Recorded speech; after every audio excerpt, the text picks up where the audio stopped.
there was one Chuck Norris, it's an American reference, cell that made it out of the vents, right? Or like the first one. So imagine then that there's one cell gets out and it takes over the world.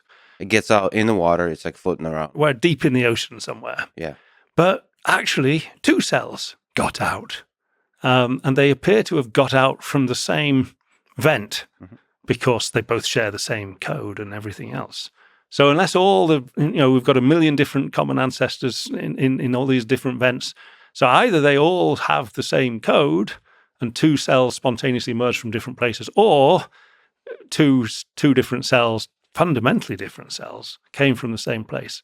So either way, what are the constraints that say not just one came out or not 500,000 came out, but two came out? That's kind of a bit strange. So how did they come out? Well, they come out because what you're doing inside a vent is you're relying on the electrical charges down there to power this reaction between hydrogen and CO2 to make yourself grow. And when you leave the vent, you've got to do that yourself. You've got to power up your own membrane. And so the question is, well, how do you power up your own membrane? And the answer is, well, you need to pump. You need to pump ions to give an electrical charge on the membrane. So what do the pumps look like? Well, the pumps look different in these two groups. It's as if they both emerge from a common ancestor. And as soon as you've got that ancestor, things move very quickly and divergently. Why does the DNA replication look different? Well, it's joined to the membrane. The membranes are different. The DNA replication is different because it's joined to a different kind of membrane.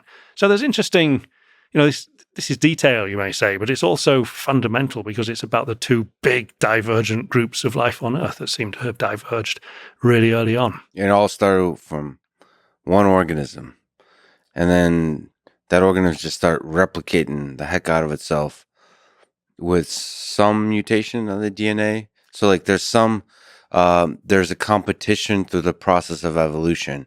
They're not like trying to beat each other up. They're just trying to live. They're just replicators. Yeah. Well, let's not minimize their. Yeah. They're just trying to chill. They're trying to relax up in the. There's no sense of trying to survive.